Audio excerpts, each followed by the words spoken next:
This is Terry Bibo Knight. We are reading C.S. Lewis's The Voyage of the Dawn Treader, and we're on Chapter 5. It's called The Storm and What Came of It. It was nearly 3 weeks after their landing that the Dawn Treader was towed out of Narrow Haven Harbor. Very solemn farewells had been spoken, and a great crowd had assembled to see her departure. There had been cheers, and tears, too, when Caspian made his last speech to the Lone Islanders and parted from the Duke and his family. But as the ship, her purple sails still flapping idly, drew farther from the shore, and the sound of Caspian's trumpet from the poop came fainter across the water, everyone became silent. Then she came into the wind. The sail swelled out, the tug cast off and began rowing back. The first real wave ran up under the Dawn Treader's prow, and she was a live ship again. The men off duty went below. Drinian took the first watch on the poop, and she turned her head eastward round the south of Havre. The next few days were delightful. Lucy thought she was the most fortunate girl in the world as she woke each morning to see the reflections of the sunlit water dancing on the ceiling of her cabin, and looked round on all the nice new things she had got in the Lone Islands. Sea boots and buskins and cloaks and jerkins and scarves. And then she would go on deck and take a look from the forecastle at a sea which was a brighter blue each morning, and drink in an air that was a little warmer day by day. After that came breakfast, and such an appetite as one only has at sea. She spent a good deal of time sitting on the little bench in the stern playing chess with Reepicheep. It was amusing to see him lifting the pieces, which were far too big for him, with both paws, and standing on tiptoes if he made a move near the center of the board. He was a good player, and when he remembered what he was doing, he usually won. But every now and then Lucy won, because the mouse did something quite ridiculous, like sending a knight into the danger of a queen and castle combined. This happened because he had momentarily forgotten it was a game of chess, and was thinking of a real battle, and making the knight do what he would certainly have done in its place. For his mind was full of forlorn hopes, death or glory charges, and last stands. But this pleasant time did not last.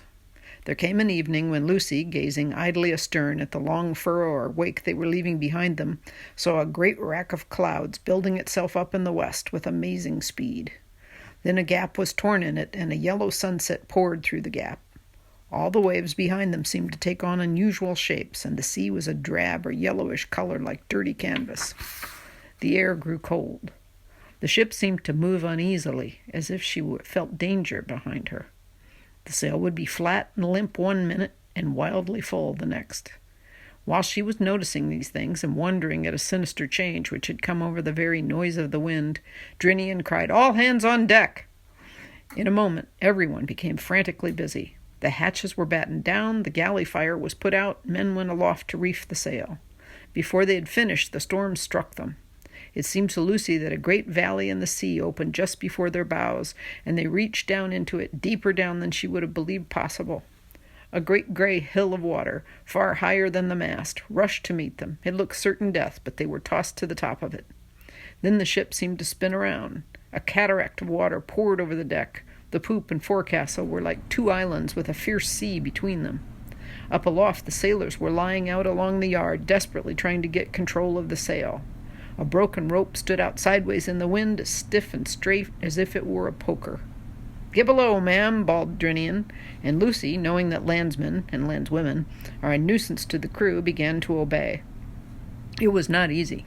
The Dawn Treader was listing terribly to starboard, and the deck sloped like the roof of a house. She had to clamber round to the top of the ladder, holding on to the rail, and then stand by while 2 men climbed up to it and then get down to it as best she could. It was well she was already holding on tight, for at the foot of the ladder another wave roared across the deck, up to her shoulders. She was already almost wet through with spray and rain, but this was colder. Then she made a dash for the cabin door and got in and shut out for a moment the appalling sight of the speed with which they were rushing into the dark. But not, of course, the horrible confusion of creakings, groanings, snappings, clatterings, roarings, and boomings, which only sounded more alarming below than they had done on the poop. And all the next day and all the next it went on. It went on till one could hardly even remember a time before it had begun. And there always had to be 3 men at the tiller, and it was as much as 3 could do to keep any kind of a course. There always had to be men at the pump, and there was hardly any rest for anyone. Nothing could be cooked, nothing could be dried, and 1 man was lost overboard, and they never saw the sun. When it was over, Eustace made the following entry in his diary. September 3. The first day for ages when I've been able to write. We had been driven before a hurricane for 13 days and nights. I know that because I kept a careful count, though the others all say it was only 12. Pleasant to be embarked on a dangerous voyage with people who can't even count right. I've had a ghastly time, up and down enormous waves, hour after hour, usually wet to the skin and not even an attempt at giving us proper meals. Needless to say, there's no wireless or even a rocket, so no chance of signaling anyone for help. It all proves what I keep on telling them, the madness of sending out in a rotten little tub like this. It would be bad enough, even if one was with decent people instead of fiends in human form. Caspian and Edmund are simply brutal to me. The night we lost our mast, there's only a stump left now, though I was not at all well, they forced me to come out on deck and work like a slave. Lucy shoved her oar in by saying that Reepicheep was longing to go, only he was too small. I wonder she doesn't see that everything that little beast does is all for the sake of showing off. Even at her age, she ought to have that amount of sense. Today, the beastly boat is level at last. The sun's out, and we have all been jawing about what to do. We have food enough, pretty beastly stuff, most of it, to last for 16 days. The poultry were all washed overboard. Even if they hadn't been, the storm would have stopped them laying. The real trouble is water. 2 casks seem to have got a leak knocked in them and are empty. Narnian efficiency again. On short rations, half a pint a day each, we've got enough for 12 days. There's still lots of rum and wine, but even they realize that would only make them thirstier. If we could, of course, the sensible thing would be to run west at once and make for the Lone Islands. But it took us 18 days to get where we are, running like mad with a gale behind us. Even if we got an east wind, it might take us far longer to get back, and at present there's no sign of an east wind. In fact, there's no wind at all. As for rowing back, it would take far too long, and Caspian says the men couldn't row on half a pint of water a day. I'm pretty sure this is wrong. I tried to explain that perspiration really cools people down, so the men would need less water if they were working. He didn't take any notice of this, which is always his way when he can't think of an answer. The others all voted for going on in the hope of finding land. I felt it was my duty to point out that we didn't know there was any land ahead and tried to get them to see the dangers of wishful thinking. Instead of producing a better plan, they had the cheek to ask me what I proposed. So I just explained coolly and quietly that I had been kidnapped and brought away on this idiotic voyage without my consent, and it was hardly my business to get them out of their scrape. September 4. Still becalmed. Very short rations for dinner, and I got less than anyone. Caspian's very clever at helping and things I don't see. Lucy, for some reason, tried to make it up to me by offering me some of hers, but that interfering prig, Edmund, wouldn't let her. Pretty hot sun. Terribly thirsty all evening. September 5. Still becalmed and very hot. Feeling rotten all day, and am sure I've got a temperature. Of course, they haven't the sense to keep a thermometer on board. September 6. A horrible day. Woke up in the night knowing I was feverish and must have a drink of water. Any doctor would have said so.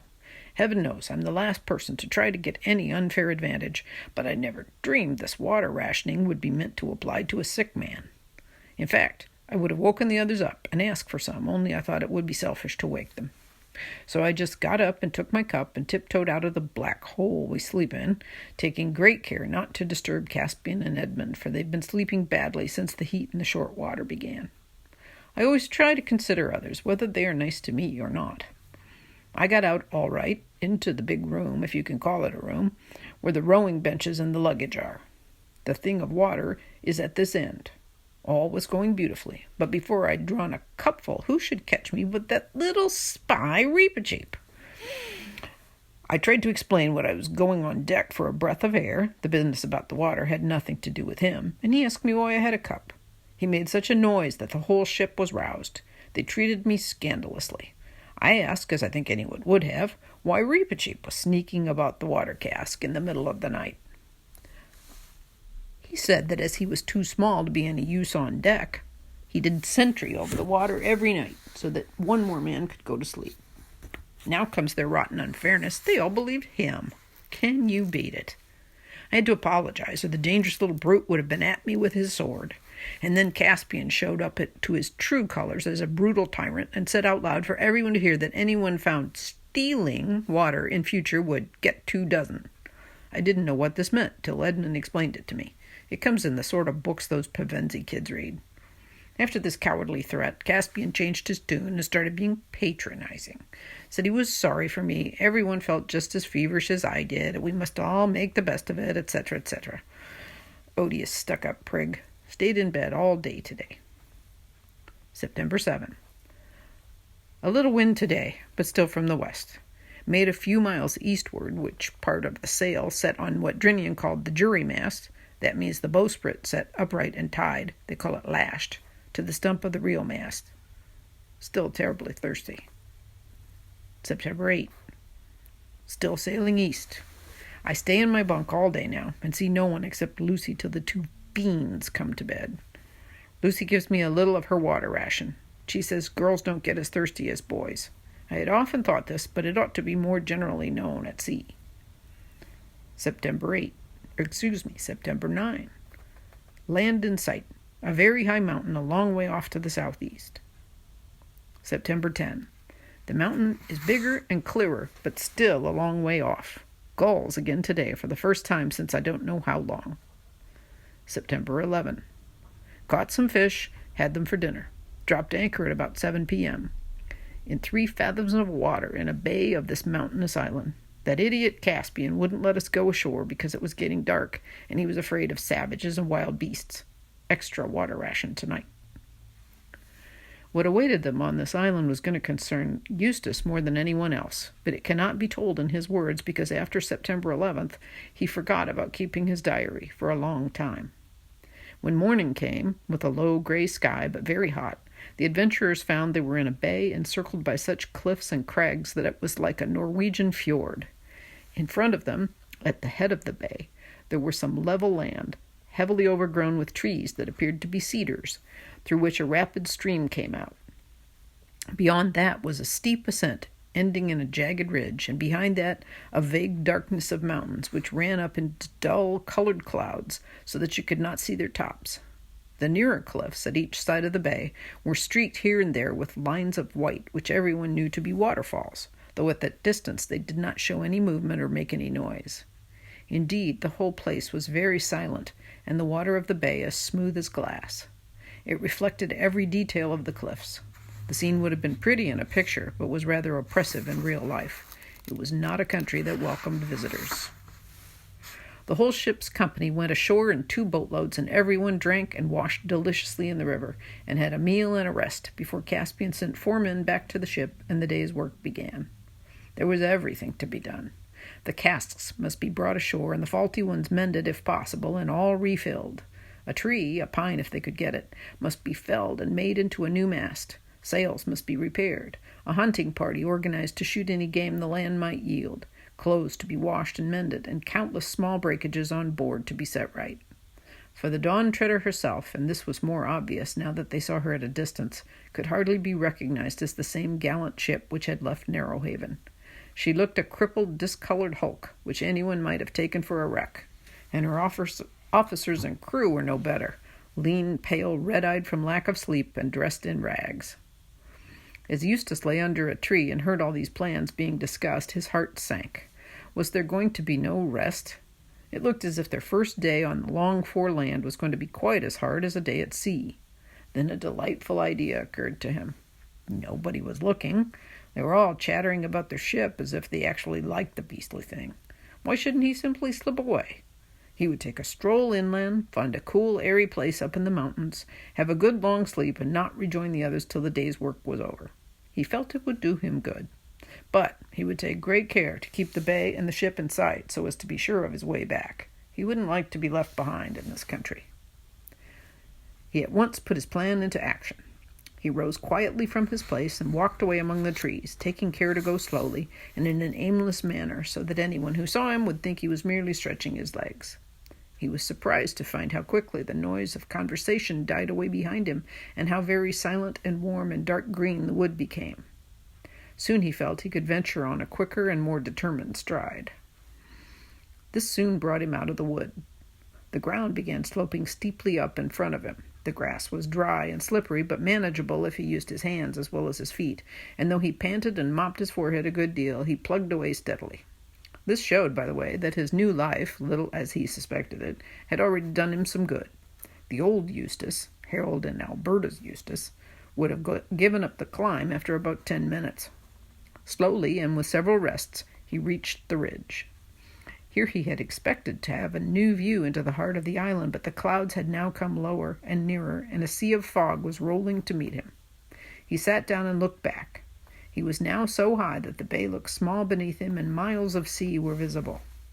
Then the fog from the mountains closed in all around him, thick but not cold, and he lay down and turned his way in that, to find the most comfortable position to enjoy himself. But he didn't enjoy himself, or not for very long. He began, almost for the first time in his life, to feel lonely. At first, this feeling grew very gradually, and then he began to worry about the time. There was not the slightest sound. Suddenly it occurred to him that he might have been lying there for hours. Perhaps the others had gone. Perhaps they'd let him wander away on purpose, simply in order to leave him behind. He leaped up in a panic and began the descent. At first, he tried to do it too quickly, slipped on the steep grass, and slid for several feet. Then he thought this had carried him too far to the left, and as he came up, he had seen precipices on that side. So he clambered up again, as near as he could guess, to the place he had started from, and began the descent afresh, bearing to his right. After that, things seemed to be going better. He went very cautiously, for he could not see more than a yard ahead, and there was still perfect silence all around him. It is very unpleasant to have to go cautiously when there's a voice inside you saying all the time, "Hurry, hurry, hurry." For at every moment, the terrible idea of being left behind grew stronger. If he'd understood Caspian and the Pevensies at all, he would have known, of course, that there was not the least chance of their doing any such thing. But he had persuaded himself that they were all fiends in human form. "At last," said Eustace, as he came slithering down a slide of loose stones, scree they call it, and found himself on the level. "And now where are those trees? There is something dark ahead. Why, I do believe the fog is clearing." It was. The light increased every moment and made him blink. The fog lifted. He was in an utterly unknown valley, and the sea was nowhere in sight. That's the end of chapter 5.